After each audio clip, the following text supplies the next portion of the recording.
Welcome to Visions, a series of visits to almost everywhere. I'm your host and fellow traveler, Herb Malsman.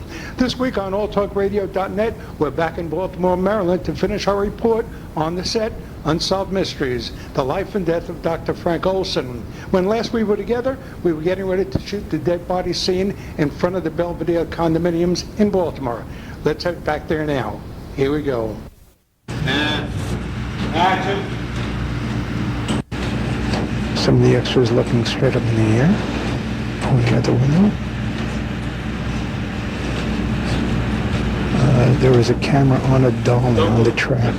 We're looking right at the body and I need more animation. the dolly on the tracks is right in front of us, moving left to right and back. So we're right behind the camera right now. Oh, I see. Okay. All right, here we go.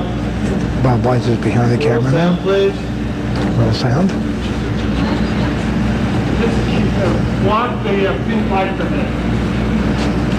Terry Troop, the wardrobe lady, supervisor, is very involved in the look, of course, the blood. Again, standing outside the Hotel Belvedere, we're with Officer Edward Jones of the Baltimore City Police Department. Good evening or good morning, Officer Jones. How's it going here? It's pretty good so far. No problems at all. Yeah, a little quiet. Is it a little boring for you? No, not at all. It's really interesting watching them do the filming here. It's pretty interesting. I've never seen it before, so I was kind of excited coming out here tonight. You have your family out here. Yes, I do. My wife brought the children and some of their friends out here to see this tonight. And it's not often we get to see a TV show being filmed here in Baltimore, so we took advantage of it. This could be going on till 6 o'clock in the morning. Is your family going to hang in there until 6? Well, I don't know. The kids are getting cold and they're starting to get tired now, so my wife might take them home in a little while. But they seem to be getting a real kick out of it. And it's great. They learn something in the process. A family outing, as it were. I guess you'll be here for another hour or so, and then the folks will give up and go. But you're here for the night, right? Pretty much. If they need me here, then I'll stay. And if not, they'll probably let me go home. So it all depends on how busy it gets around here with the pedestrian traffic. It's kind of nice to be looking at a crime scene without having to do anything about it. Yes, it really is. I mean, I've been with the department 7 years, and I've seen quite a bit in 7 years. So to see something like this is kind of refreshing. You know, it's not real, and you know it's make-believe, because when you're doing it for real and when you see it for real, it really changes you. It does something to you. Right. Well, I'm out of New York, and it's really clean over here. I always look for the streets, and I know you have problems here in Baltimore, as we do all over, but you have a swell town. I haven't been to Baltimore in a long time, so I'm enjoying it, and I thank you very much, Officer Edward Jones, the Baltimore City Police Department. You're welcome. Thank you for coming out here. If you get a chance to see Camden Yards, or you get a chance to see the Inner Harbor, you should go down there and see it. It's beautiful. I'll be touring Camden Yards tomorrow, as a matter of fact, Monday, August 8th. I'll be doing a tour of Camden Yards and bring that home to New York. Your listeners will really enjoy your description of Camden Yards. It's a beautiful facility. I think it's the best ballpark in the United States. I've been there. I've taken my kids there, and it's the first place I've ever gotten up in the middle of a ball game and just walked around to take a look at it, and just to see what it was like, and to go tour it while the ball game was going on. Your listeners will get a real charge out of it. It's a fantastic facility. Okay. Thank you, Officer Jones. You're welcome. We're with Terry Troop again, the wardrobe. What do we call you? What is your title? I'm the wardrobe director. We're looking at a very, the last time I checked, I was speaking with the Police Officer Jones just now. When I looked up again, I noticed that the actor playing Frank Olson is no longer on the ground, on the sidewalk. He is now on, describe what he's on. Because the camera is shooting the hotel manager and the bellman running up to the actor, the camera is now on the ground below the actor. The actor's elevated on a board. He's still in his underwear, but we have a sound blanket under him on a board raised in the air with a raincoat draped across his body to keep him warm. The cameraman does not see him. All we see is the face of the hotel manager coming in over him. Are we seeing Frank Olson? I'm calling him Frank Olson. Are we seeing the victim? We're not seeing the victim at all. We're not seeing the victim at all. I'm not quite sure why they even have to have him there, except that it probably is. He's probably there to help the hotel manager. Somebody to look at. Okay, so and he's set up on some boards right now, some 2x4s on top of some crates.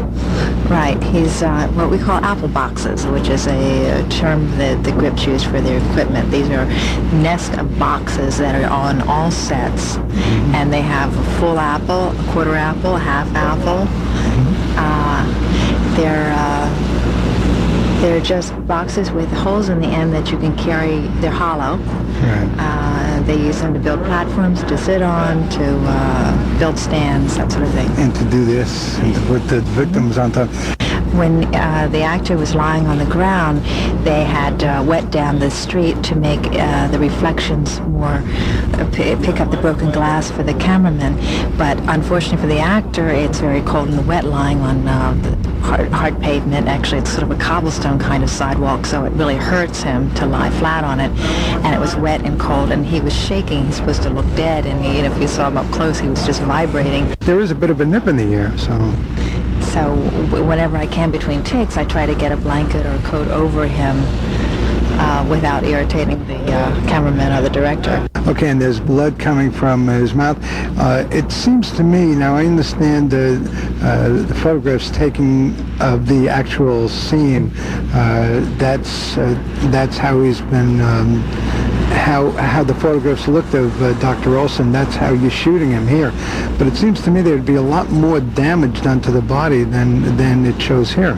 Well, they've obviously looked at photographs of the real corpse, and they've matched him probably, because the placement of the limbs were very exacting when he was lying on the cement.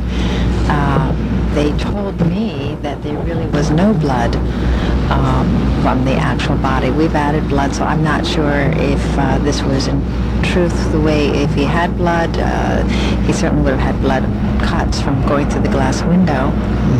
And I think it would be normal for blood to be coming from his nose and out of his mouth from a fall that hard. Right. Interestingly, we're looking at, I don't know who the gentleman is with Eric Olson, with the son of Frank Olson, kind of watching from the across the street a little bit. It must be a little odd for him to be watching this. Apparently that's Eric Olson's best friend, and they've been discussing this for years. They said between themselves what probably happened, what may have happened, what they've had their doubts for a long time, and they said he was glad that his friend could be here tonight because it's been something they've talked about for years together. Right. Okay, so that's the scene. Am I taking you away? I know you've been running in and out of this scene all evening, daubing blood on and fixing the blanket and the raincoat. So I guess I'll let you go. Thank you for the insight, ma'am. Thank you. Okay. We're with Eric Olson, the son of Frank Olson, who's being portrayed in this segment. Dr. Olson, Eric, what are your emotions watching this? It's not easy to summarize them, really. It's, when I met the actor who was playing my father, I was really struck at how similar he really does look to my father, and you can even see that in some of the photographs. And he and I spoke for a while, and it was obvious that he'd been really captivated by this story and, had a deep kind of emotional response himself to it, and was pretty taken by meeting me as well. And then to see this unfolding here on the sidewalk where the scene of my father's death is being portrayed, it's really unsettling. You two, you kind of remind me of the actor a little bit. You do kind of similar in appearance. Yeah. What are we listening to here? I guess if A and C both look like B, then A and C are going to look like each other, kind of. So because I resemble my father, and he does too. But then he looks like you a little bit. I'm a little confused at who's the older of the two, who looks like who. Yeah. So here you are looking at a scene that you were 9 years old when it happened, and you have no, first-hand recollection. So here you are looking at a simulation of it. It must be a little unsettling. You're with a friend of yours and kind of looking on. I'm sure your friend knows about it, and you invited him out here to He's watch. a friend that I've known for many years, and we've discussed this story ever since the mid-'70s, trying to make sense out of it. So I'm glad that he lives in Baltimore and could come over and join me for this. But the other unsettling thing is that I just went through this on the very place in 7th Avenue where my father actually died, because a forensic team was up there trying to recreate this in order to take some measurements and so on. So we recreated the scene at lunchtime, actually, in New York. A crowd gathered and so on, as if there had been a crime that had just occurred, and here we are doing it in a kind of cinematic version. So this is within the space of a couple of weeks, 2 different separate recreations of my father's death. This is quite a year for you. It's quite a summer, actually. This has all happened since June the 2nd, when we exhumed my father's body. And this is, as we discussed earlier, this is 19 years after 75, when all this about the LSD came out in the press, and that was a big summer. But this is actually a more intense one and more personal. Do you intend to stick around till 6 in the morning? You seem mesmerized by this. Do you intend to stick around till the end of this? I don't intend to, and I don't want to, but I think you're right to use the word mesmerize. It's not easy to pull yourself away, even though in a sense everything goes so slowly here, and they do these takes, and it takes a long time in between them, and it's in a certain sense boring, but yet it's hard to walk away and get in the car and drive off. Yeah. So I don't really know. Yeah. Consciously, I kind of think I'm going to leave very soon, but we'll have to see if I do. It's almost like at the end of this scene, maybe that'll resolve something. Eric, thanks again for your time, and we're just going to hang in there and for the shoot, finish up the shoot. How long are you going to stay here? I'm right here till the end of the shoot today. You're going to stay all night? Oh yeah. Well, I head from here to Camden Yards to do a piece, and then I go back to New York. And okay, again, thank you very much, sir. Thank you, Herb.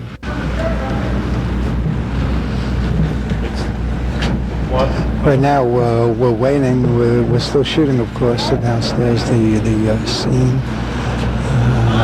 the dead body scene, as it's called. And of course, the street officer Edward Jones is in the midst of making an arrest on a disorderly conduct. I think you can hear that off in the background someplace. It is about 2:15. I don't have my watch with me, but I'd say it's somewhere around 2:15 in the morning right now. They're getting ready to take another shot. Eric Olson has moved very close to the piece right now. Now he's stepped back a bit. He's still working on the piece with the hotel manager and the doorman. The sound you hear right now is a truck pulling up into the street, hired, I guess, by the production company. It's a Baltimore City vehicle, Department of Public Works, Bureau of Solid Waste, and it's backing up into the street now,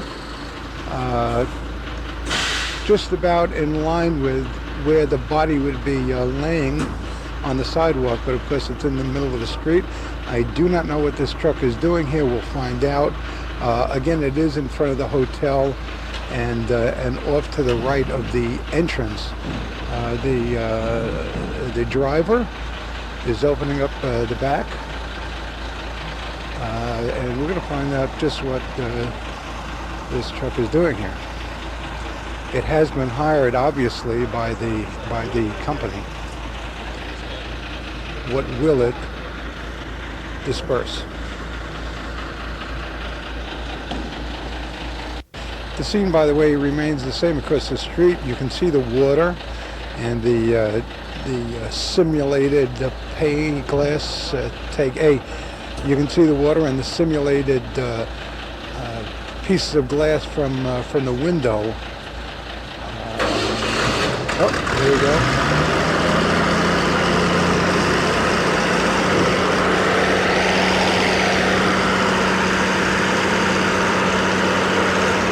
We shall know in just a moment just what this truck is doing here. I do believe it may be getting ready to spray the street. There is water coming out from underneath. I do believe instead of using a hose, there comes the water. They are watering down the street. It is a foamy water.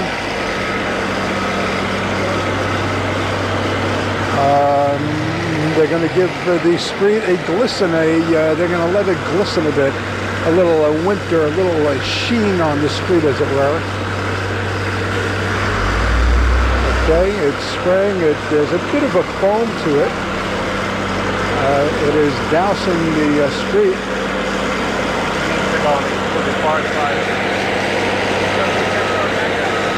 So this is what's involved in the production of when you see it, you're only seeing about 10, maybe 11 minutes, maybe 12 minutes of this. But right now, we've been here since 6 o'clock this evening. They've been here for the weekend. With, I guess, around 2, 3, maybe 3.5 hours to being finished. And when you see this, it's only going to be a matter of moments, actually. And the street looks so wet, nice and clean. The streets here are clean anyway, by the way, folks. Comparatively clean, if you're from New York City. He is backing up. He's gotten the sidewalk too. He's wet down the sidewalk. There is a nice glow to the street right now. I kind of suspected that's what was happening over here. Rather than hosing down, they just hired a truck to come out and do it.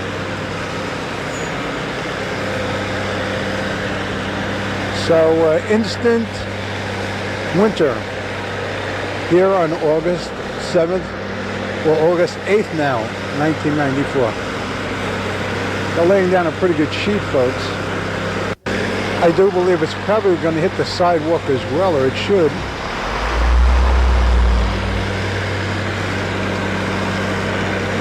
And they're getting the sidewalk now.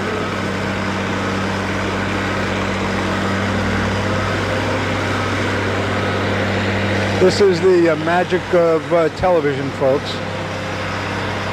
As it turns out, this truck to douse the street was supposed to be here a while ago, and it's a little bit late. It was late getting here, so that's why they were hosing down the streets.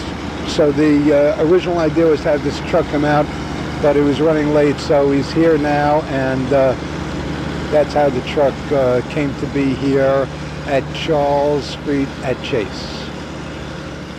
Okay, what we're looking at right now is the scene being shot, the hotel manager running out, along with the doorman and the bystanders, the passers-by, looking down at the body, but the body is not there. So, and again, they're shooting from across the street, and we're just looking at the scene all over again, but without the body of Dr. Frank Olson.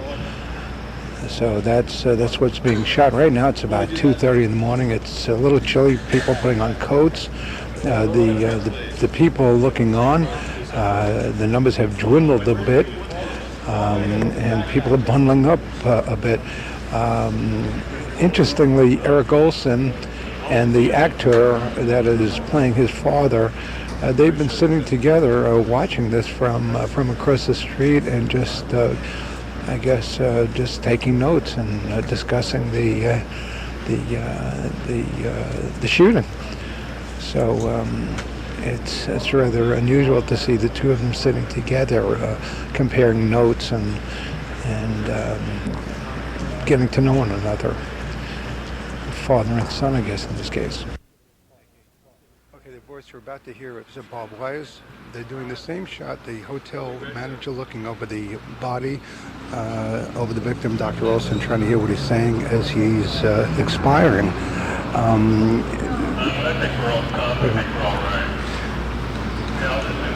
A little insight into this program now. I'm going to tape here about 3 or 4 hours, but you're only going to hear an hour or so, an hour and a half of it.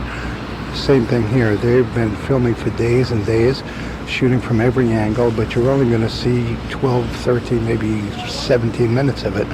So they're going to take the best of it, they're going to cull the best of it and put it on the air, as it happens with this series. So No outtakes here, folks. Let's try to pick up the direction. Don't forget to move around a little bit. No, don't be blind.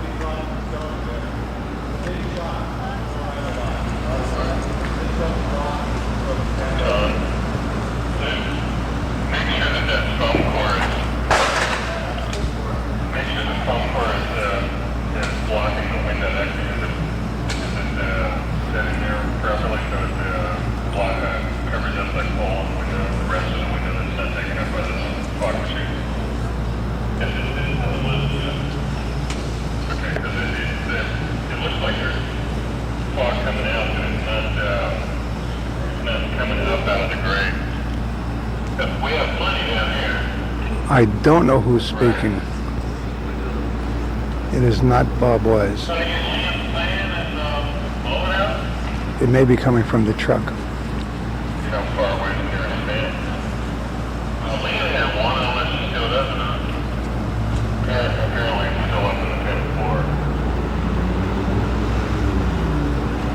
Okay, it's not from the truck. It's a gentleman working the dolly, the camera operator, the dolly operator on the camera. The steam is coming up. The street has been doused and lit. And let's tune in now. Yeah, Jeannie O'Brien, are you on a walking? Yeah. Is the room upstairs still on? We've got to do it. Okay, we're gonna need somebody to go up and find the fan that we got after we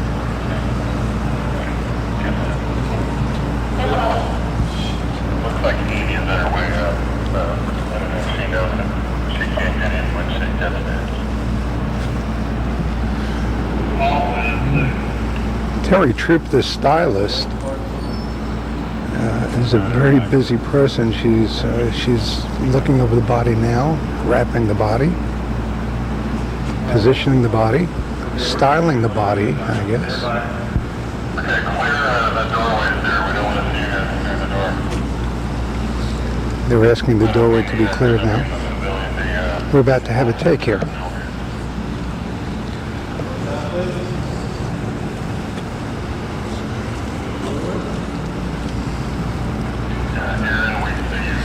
Plenty of coffee is being consumed. By the way, it's about 3 in the morning right now, and breakfast is being set up in the palm room of the Belvedere.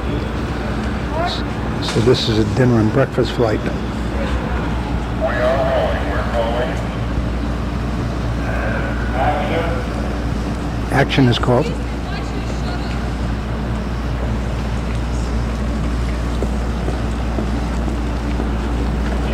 The camera just passed us on the dolly. Going to our right, left to right. The hotel manager looking over the body, trying to hear Dr. Olson, leaning over. Head down. Cut.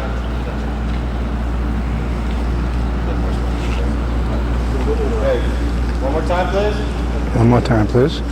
They'll go back to the positions. The hotel manager back into the hotel along with the doorman. We have one extra coming across the street. He's standing right to our left. Now the dolly is moving on a track, and I would put the track at about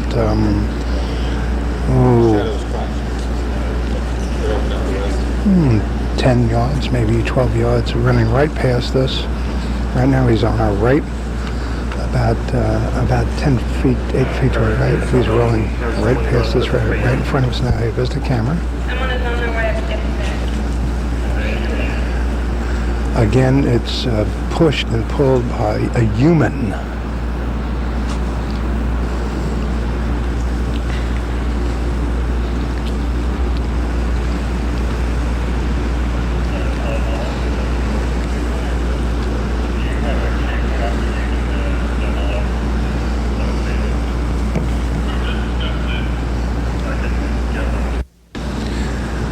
Jim, or Dr. Olson, Jim Scadlin, is covered with blankets, so I am not certain that he is in this shot. I'm sure he is, but he's covered with blankets. That may be part of the scene to cover him, to keep him warm. Because remember, this is a winter night.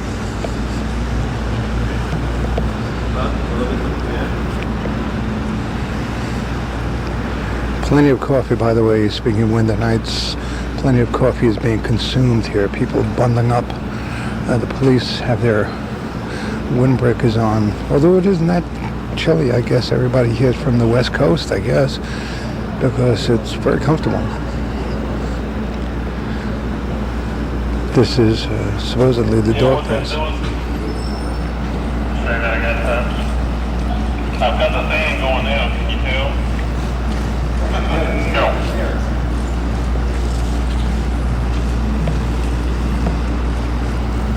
Okay, question answered. The blankets, shipping blankets have been taken off Jim now, a.k.a. Frank Olson. So he's out there again on the cold pavement, and it is, again, a little chilly. Action. Doorman out first. Hotel manager out next. Here comes the camera. To our right.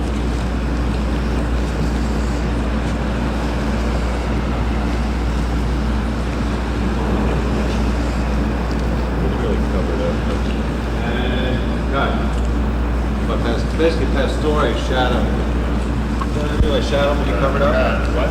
You have 11 passes by the hotel manager and doorman and bellhop. That's the scene we're looking at. And of course, Frank Olson. What's interesting is watching Bob Wise work. Shot after shot, take after take after take after take, and after each take he says, I like that, that's great, that's good, I liked it, that's fine. Okay, let's try this. Okay, let's do it this way. When you think he's got it done, we're going to do it again. So obviously they're going to take the best shot they find. That's great, that's good. He inspires them and works for them and drives them forward. And we're about to have still another take.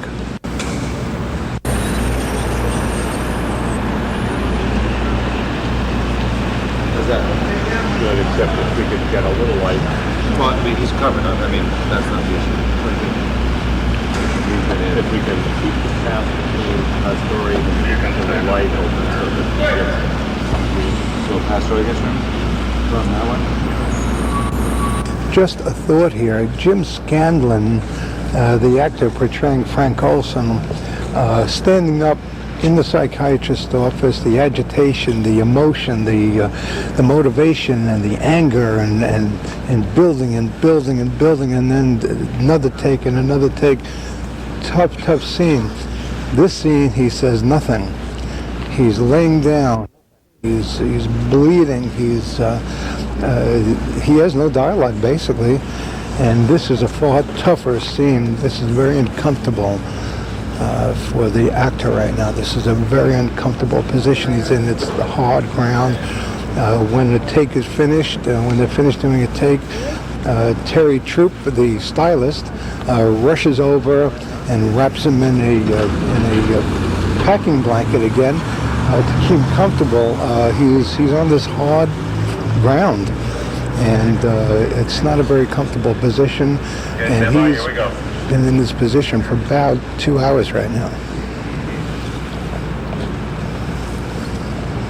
And here we go again. The blankets come off. Terry runs across the street, across Chase Street.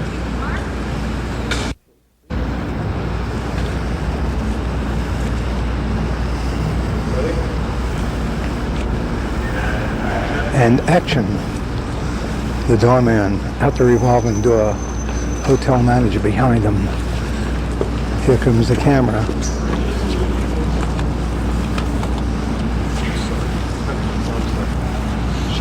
One more time.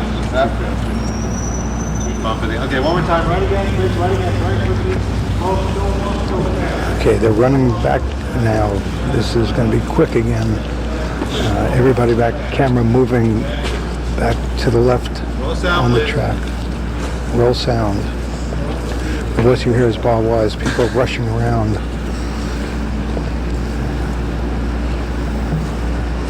The camera on the dolly once again is to our far left. Mark, that's the clapboard, the clapper. The slate. The doorman comes rushing out, the hotel manager. Rushing, here comes the camera again. And so it goes.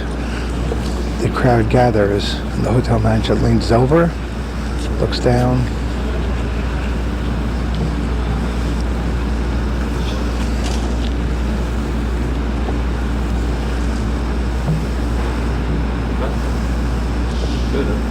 Good. Good. Good. Check it. What? Check it. One more time.